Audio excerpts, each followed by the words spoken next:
Sí es posible restaurar la vida en Dios. Sí es posible restaurar la familia en Dios. Sí es posible restaurar el hogar en Dios. Sí es posible restaurar la economía en Dios. La historia de este hombre es una historia muy triste. Y sé que muchos de ustedes podrían identificarse con Job. Un hombre que vivía muy bien, que estaba muy bien, que estaba muy tranquilo. Era un hombre justo, es decir, un hombre ajustado a Dios, agradable a Dios, guerrero, esforzado, luchador. Hacía las cosas bien, se acostaba tranquilo y podía mirar la gente a los ojos. Tenía muchos bienes, tenía mucho ganado, tenía muchos hijos, tenía una casa preciosa y tenía salud. Pero un día entra el diablo a hablar con él. Y el diablo, que siempre llega buscando la caída y que llega sencillamente tentándonos, le empieza a decir: ¿usted cree que esas bendiciones son sencillamente de balde? No. Pruebe a Dios y usted verá cómo le llega la prueba a su vida. Pruebe a Dios y llegará la prueba a su vida.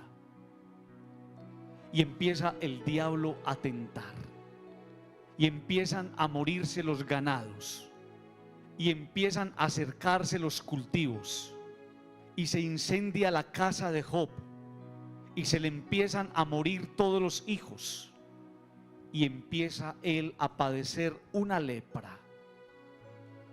Y entonces el que estaba viviendo una vida de bendición se levanta un día como el más maldito de todos. El que estaba en la opulencia se levanta al otro día sin nada. El que tenía todo al otro día estaba desprovisto hasta de lo necesario para vivir dignamente.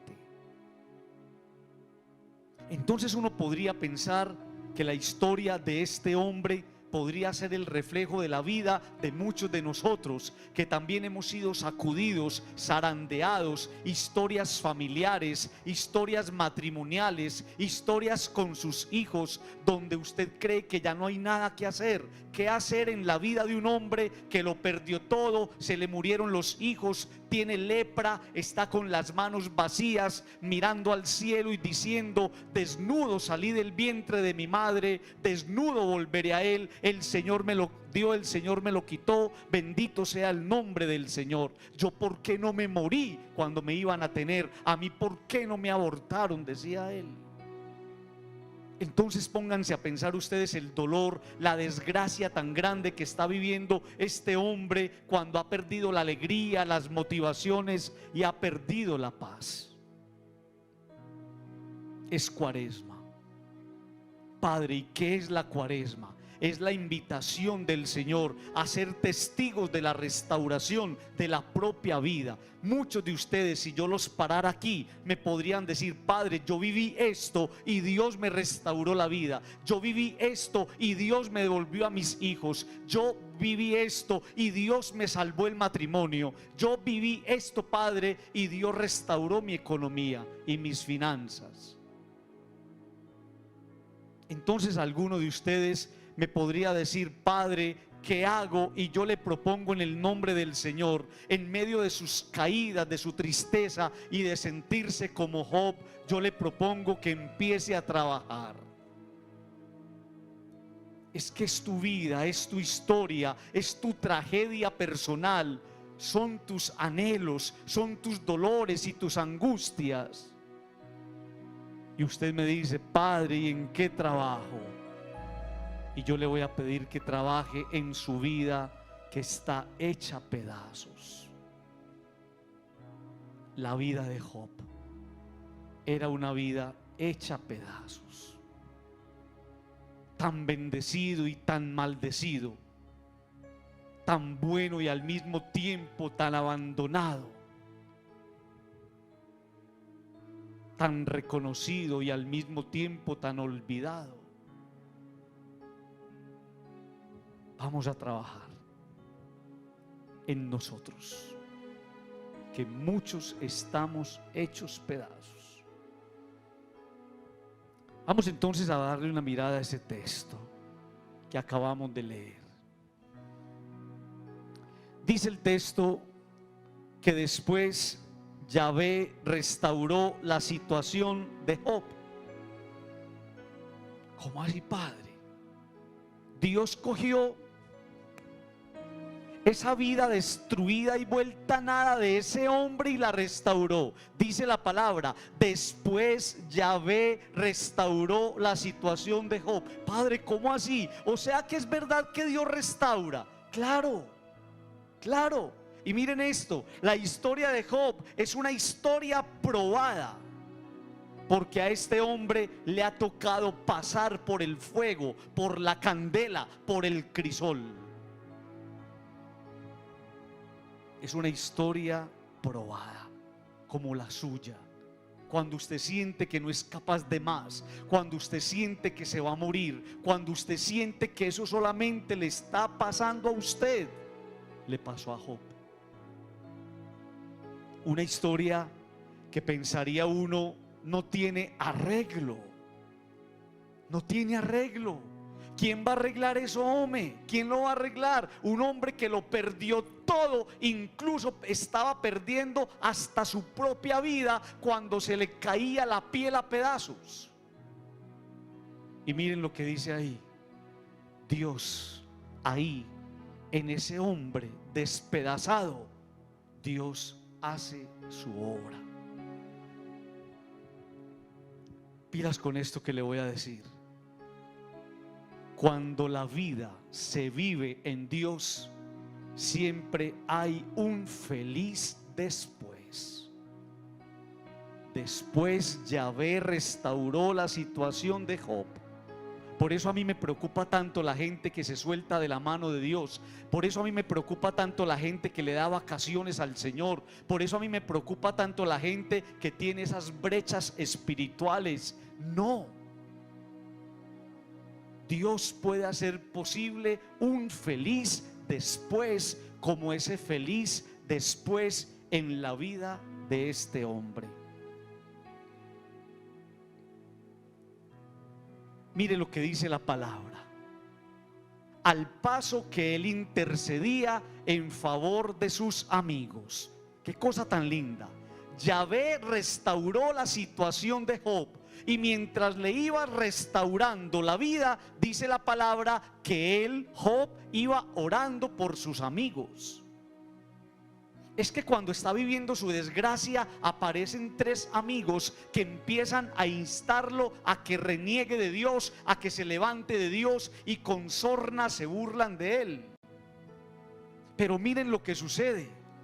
Él, Job, está orando por los amigos que han renegado de Dios y que se burlan de él. Y entonces aparece un detalle maravilloso. Job no tiene el corazón envenenado. Principio de restauración. Buen principio de restauración de la vida, buen principio de la restauración de la familia y de la economía. No tengo mi corazón envenenado, no tengo odios ni resentimientos. Está orando por sus amigos que son sus enemigos. Entonces me llama la atención que Dios lo empieza a bendecir y a restaurar mientras él está orando por los amigos, por esos que renegaron de Dios y que se burlaban de él. Miren este detalle, queridos amigos. Dios ve a Job en su calamidad hacer el bien a quien le ha hecho el mal. Por eso uno no podría perder el tiempo y la oportunidad. En medio de la adversidad y de la situación difícil, haga lo que va a traer consigo la restauración. Al que te dañó, hazle el bien. Al que te pegó en una mejilla, preséntale la otra, dice el Evangelio. Padre, eso es una bobada, para usted, para Dios no. Dios, mientras estás haciendo el bien a quien te dañó, te empieza a arreglar la vida desbaratada. Y nos lo muestra en la palabra. Si todos entendiéramos cómo esto agrada a Dios, todos empezaríamos a trabajar por ahí. Liberarme de resentimientos, liberarme de odios, liberarme de rencillas y de prevenciones, ser capaz en cada oración y en cada Eucaristía de hablarle a Dios, de quien me tiene la vida vuelta a pedazos. Y me dice la palabra, y mire cómo Dios empieza a contarnos lo que Él puede hacer en la vida de la persona que le cree, que no se suelta de su mano, que es fiel, que es leal, que es constante. Dice la palabra: y aumentó Yahvé al doble todos los bienes de Job. Tenía unas vaquitas y le dio el doble, tenía unas ovejas y le dio el doble, tenía unos burros y le dio el doble, y los llenó de una cantidad de cosas, y le devolvió los hijos y le devolvió la vida, hasta el punto que tuvo larga vida. Al que la vida le quitó todo, Dios le devolvió todo y más. ¿De cuál Dios estamos hablando? No es del Dios caprichoso y amañado de la persona que se construyó su propio Dios. No, es el Dios de nosotros, es el Dios en el que creemos, es el Dios en el que hemos puesto la confianza, es el Dios de la Eucaristía, es el Dios de los cristianos, es nuestro Dios. Es nuestro Dios, es el Dios que llevamos en el corazón. Al que la vida le quitó todo, Dios le devolvió todo y más. Dios termina retribuyéndole al que es capaz de mantenerse firme en sus promesas. Qué cosa tan linda, hombre. Dígame, Padre, ¿cómo hago yo para empezar a restablecer lo que se dañó? Créale a Dios. Créale a Dios. Crea en sus promesas. Él se mantiene firme con el que está firme con Él. Por eso hay una cosa muy peligrosa: entender cómo la bendición termina escapando del que quiere y cree tener el control de todas las cosas. Usted no tiene control de nada porque nada es suyo. Usted administra simplemente de la mano del que todo se lo ha dado. Usted no tiene el control de nada. Lo tiene Dios. Dice la palabra que vinieron pues en esa dinámica de restauración donde él, todos sus hermanos y todas sus hermanas. Job estaba vuelto nada, se estaba muriendo, estaba desprovisto de todo, no tenía donde caer muerto, y vienen donde él sus hermanos, y vienen donde él sus hermanas. Y mire lo que nos va enseñando la palabra. Dios está restaurando la vida de Job, pero hay una restauración que vale más que todas las cosas materiales. Hay una restauración que vale más que las vacas y el ganado, que las tierras y las propiedades, que el dinero que tengo en el banco. Hay una restauración que no tiene precio, y es la restauración de la familia. Se volvieron a encontrar. Se volvieron a encontrar. Dice la palabra: vinieron donde él, sus hermanos y sus hermanas. Se volvieron a encontrar la familia, se volvieron a mirar a los ojos, volvieron a intercambiar palabras, dialogaron, se quisieron, se trataron bien, se encontraron en una tarde, se volvieron a consentir, se perdonaron. Dios le está restaurando a él la vida, pero al mismo tiempo Dios le restauró la familia.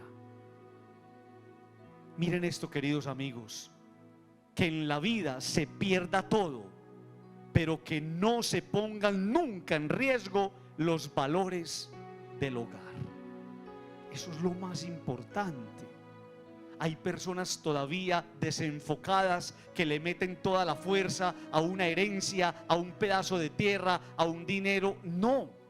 Las personas nunca tendrán precio para yo colocarles valor cuando a veces las negocio sencillamente por cosas.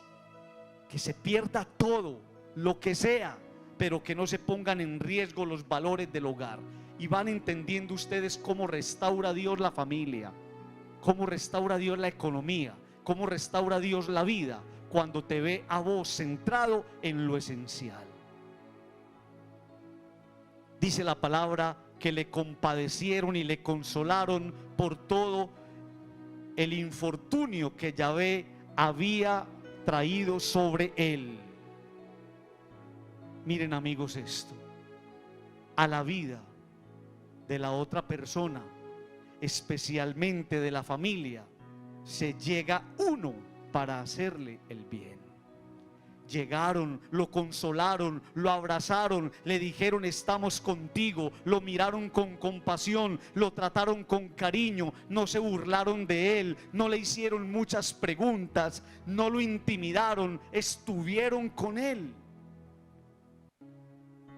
Y vamos aprendiendo entonces que compasión y consuelo son los reclamos hoy al interior de nuestras familias. Estas personas le llevaron consuelo y le llevaron compasión. Eso es lo que el mundo de hoy está reclamando. Familias que lo único que están reclamando es un poquito de compasión, un poquito de consolación, un poquito de cercanía, un poquito de menos dureza, un poquito de menos indiferencia. Hay familias totalmente divididas, familias que no se volvieron a dirigir la palabra, familias que no se volvieron a determinar, familias que no volvieron a tenerse en cuenta para nada. En un mundo como el de hoy, lo que se nos está reclamando es compasión y consuelo. Escuchen esto que les voy a decir. A veces lo que el otro simplemente necesita es que estés ahí.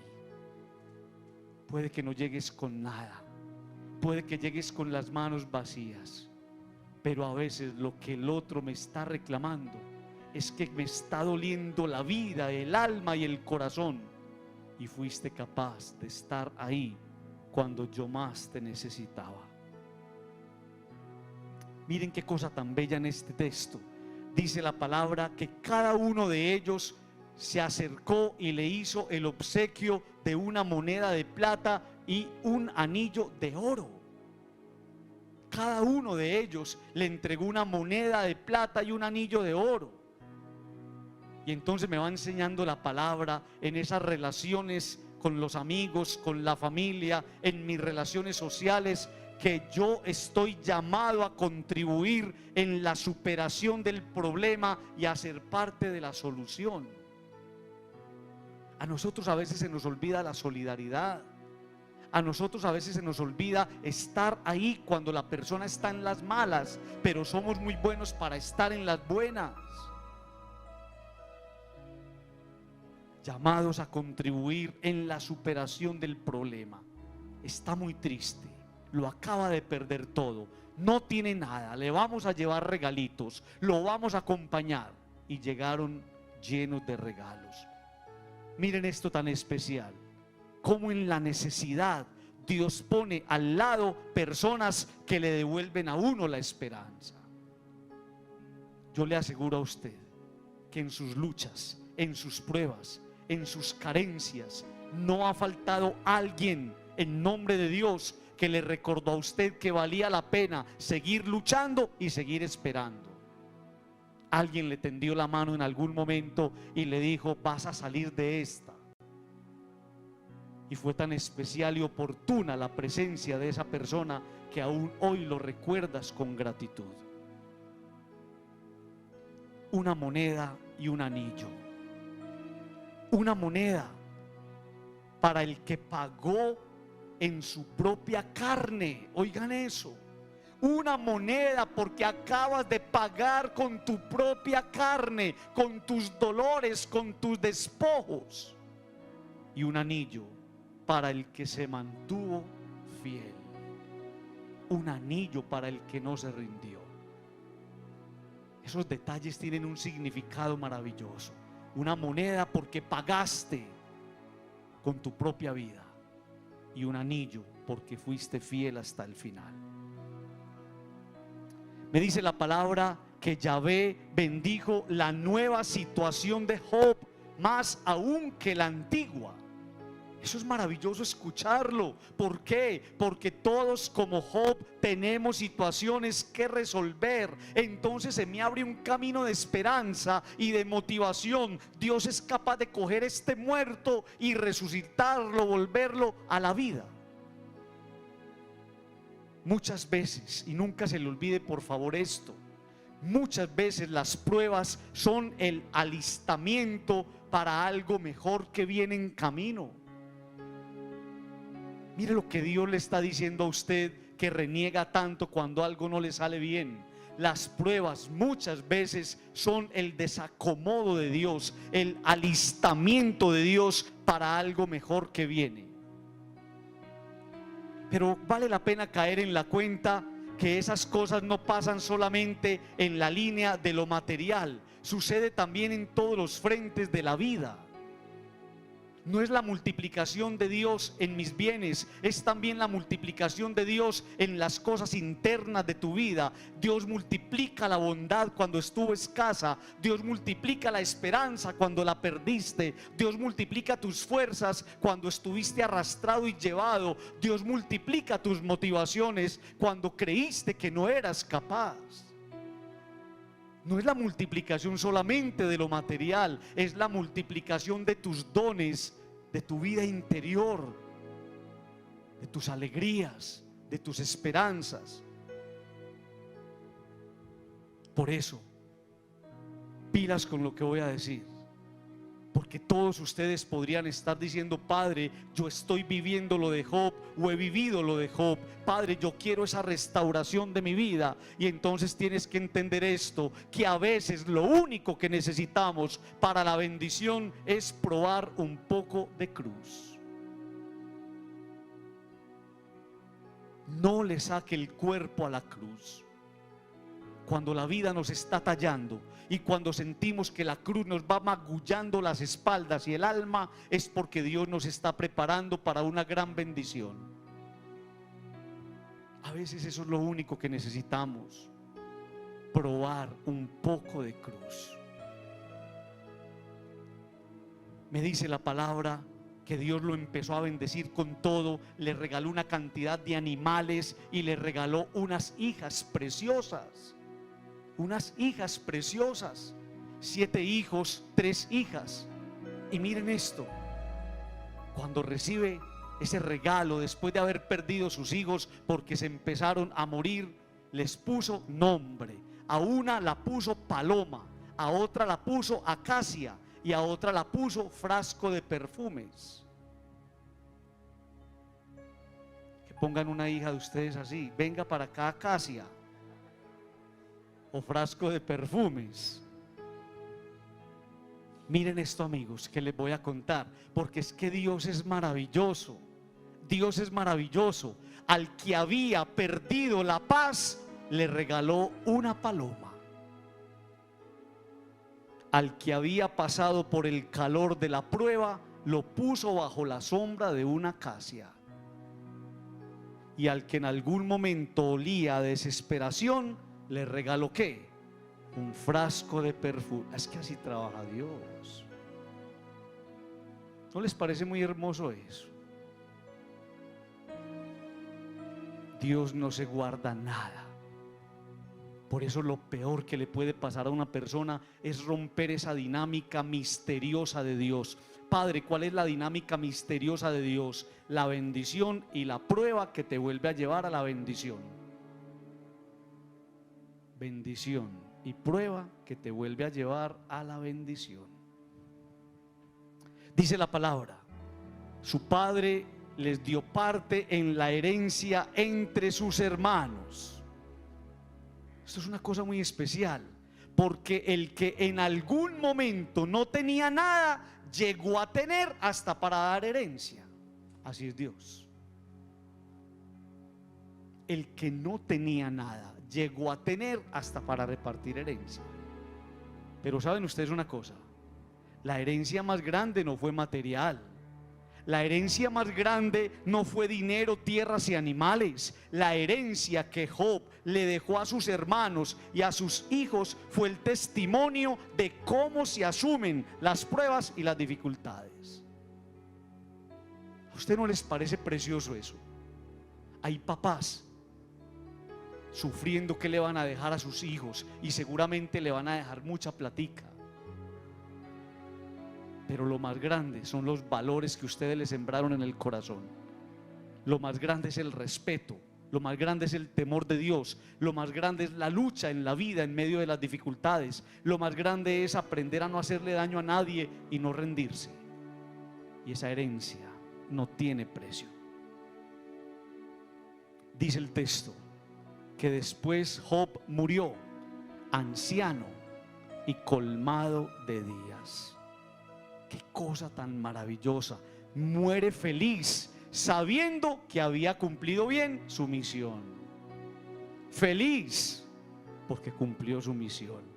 ¿Cuál misión, padre? Cargó la cruz. ¿Cuál misión, padre? No tiró la cruz. ¿Cuál misión, padre? No se bajó de la cruz.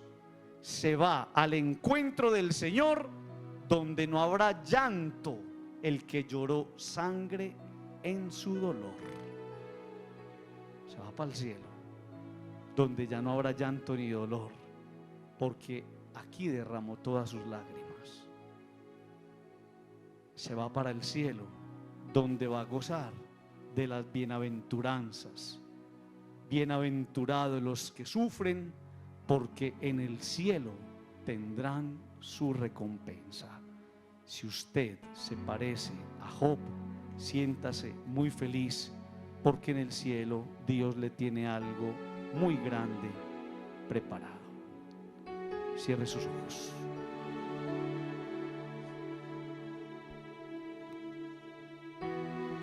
Con sus ojos cerrados, piense un momento: Dios, ¿por qué le trajo hoy aquí?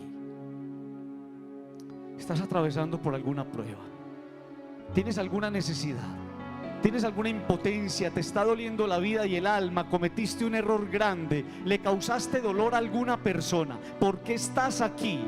Tienes tu vida hecha a pedazos. Te tumbó el Señor del caballo para hacerte entender muchas cosas. Tu vida viene para abajo cuando tendría que ir para arriba. Vienes de pérdida en pérdida.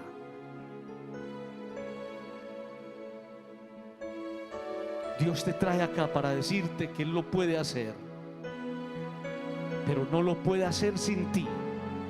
Lo hace contigo si quieres. Dios te trajo aquí a este lugar para decirte que Él te puede dar más de lo que tienes, pero para hacerte una pregunta: ¿tú qué le estás dando a Él? Porque esto también es de retribución. A un Dios tan bueno yo no le puedo salir con las manos vacías.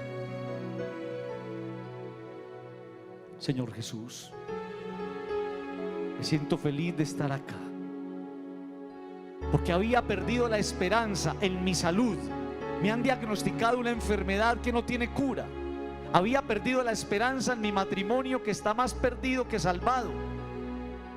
Había perdido, Señor, la esperanza en mis hijos, que cada vez están más esclavos de los vicios y de las drogas. Y me dices, Señor, que tú lo puedes volver a hacer y que puedes darles más de lo que tenían. Señor, lo pongo en tus manos y te pido que, como un guardián que cuida nuestra vida, no nos desampares y hagas tu obra de día y de noche.